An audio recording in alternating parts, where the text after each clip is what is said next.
नमस्कार दोस्तों, आज फिर आपका स्वागत है क्राउन इमिग्रेशन के यूट्यूब चैनल पर। तो आज की जो हमारी अपडेशंस है वो है कुछ न्यू अपडेशंस आई हैं जर्मनी स्टूडेंट वीज़ा के ऊपर। उनकी कुछ जो न्यू अपडेशंस जो दिल्ली के अंदर इनकी जो एम्बेसीज डिफरेंट डिफरेंट लोकेशंस पर लोकेटेड हैं, उन्होंने कुछ न्यू चेंजेस की हैं। तो न्यू चेंजेस क्या है, उसकी बहुत सारी मेल्स रेगुलर एम्बेसीज को जाती थी, तो that reason they change something. तो अभी क्या है, एपीएस के लिए मैंने एपीएस की बहुत सारी वीडियोस हैं जर्मनी की एपीएस से रिलेटेड। हमारी जाकर अगर चैनल पर जाते हैं तो एपीएस लिखेंगे, क्राउन इमिग्रेशन लिखेंगे गूगल के ऊपर, तो हमारी एपीएस से रिलेटेड बहुत सारी वीडियोस मिलेंगी। जो न्यू चेंजेस आई हैं उन मैंने ओल्ड वीडियोस में भी पहले बताया था, क्योंकि हमारे पास जो स्टूडेंट्स हैं नॉट इंडियन जो हमारी सर्विस लेते हैं जर्मनी फ्री स्टडी के लिए, हमारे पास स्टूडेंट्स ऐसे हैं जो आउटसाइड फ्रॉम इंडिया है। कौन से स्टूडेंट्स हैं, कुछ यूएई में पढ़ रहे हैं, कुछ ऑलरेडी यूरोपियन कंट्री के अंदर है, कुछ ऑलरेडी ऑस्ट्रेलिया न्यूजीलैंड जैसी कंट्री में भी बैठे हुए हैं, तो वो भी हमें अप्रोच करते हैं। तो हमें मालूम है कि एपीएस के लिए क्या प्रिकॉशंस लेने हैं, कौन से स्टूडेंट्स की एपीएस मैंडेटरी है, कौन से स्टूडेंट्स की एपीएस मैंडेटरी नहीं है। तो एपीएस किन स्टूडेंट्स की मैंडेटरी नहीं है मैं वो बता दूं, उन स्टूडेंट्स की जिन्होंने अपनी जो स्कूलिंग है ओ लेवल, ए लेवल या आईबी डिप्लोमा। तो आईबी डिप्लोमा जो कि स्विट्जरलैंड की बोर्ड है, अगर आपके पास आईबी डिप्लोमा है तो without APS you can apply your admission as well as your visa.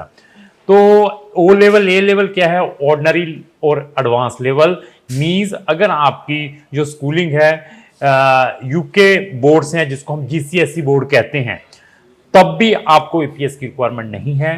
और इसके अलावा अगर आपकी स्कूलिंग इनसाइड यूरोप में अगर आपने अपनी स्कूलिंग की हुई है तो तब भी आपको एपीएस की रिक्वायरमेंट नहीं है।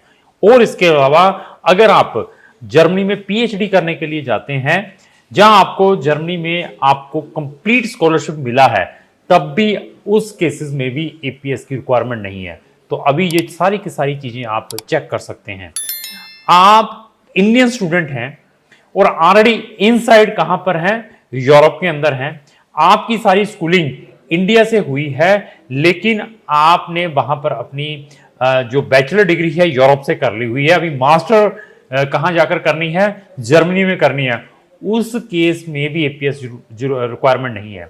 इवन जो बच्चों ने अपनी स्कूलिंग इंडिया से की है, अपनी बैचलर डिग्री कहां पर कर रहे हैं, यूरोप से कर रहे हैं, उन्होंने अपना 1 सेमेस्टर या 2 सेमेस्टर कंप्लीट कर लिया है, अभी वो चाहते हैं कि हम वहां से जर्मनी में एज ए स्टूडेंट लोकेट हो जाएं, उन केसेस में एपीएस की रिक्वायरमेंट है। तो ये मैंने एपीएस की सारी आपको अपडेशंस दे दी हैं।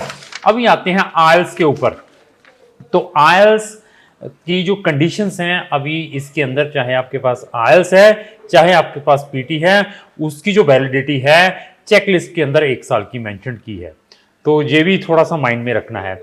कुछ बच्चों की हमारे पास क्वेरीज आती हैं, तो सर क्या आईएलटीएस मैंडेटरी है वहां पर जर्मनी में अगर आपने स्टूडेंट वीजा पर जाना है? ऐसे है, that is depend on your university. अगर आपकी यूनिवर्सिटीज ने आपको आईएलटीएस वेव ऑफ किया है तो you can apply your visa without IELTS also, अगर आपका वहां की यूनिवर्सिटी से एडमिशन विदाउट आईएलटीएस आया हुआ है। तो ये सारे के सारे प्रिकॉशंस कौन बता सकता है? क्राउन इमिग्रेशन, क्योंकि हम नंबर ऑफ केसेस को डालते हैं। तो उनके मेन इनटेक कब स्टार्ट होते हैं? एक major main intake public universities का 1 अक्टूबर को स्टार्ट होता है, एक उनका और इनटेक है जो 1 मार्च को स्टार्ट होता है। 2 इनटेक्स वहां की पब्लिक यूनिवर्सिटीज में आपको मिल सकते हैं। जो बच्चों ने प्राइवेट में जाना है तो उनके इनटेक आपको हर दूसरे महीने मिल सकते हैं, अगेन डिपेंड है, बट वी आर रिकमेंडिंग कि आप वहां की पब्लिक यूनिवर्सिटीज में जाएं इंस्टेड ऑफ प्राइवेट यूनिवर्सिटीज में।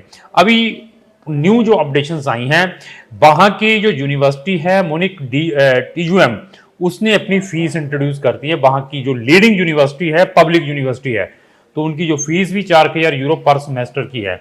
तो आने वाले टाइम में दिस इज माई प्रजम्पशंस कि वो अभी इंटरनेशनल स्टूडेंट्स के लिए फीस भी इंट्रोड्यूस करेंगे। अगला क्वेश्चन बच्चों का आता है कि सर एपीएस में आजकल टाइम कितना लग रहा है?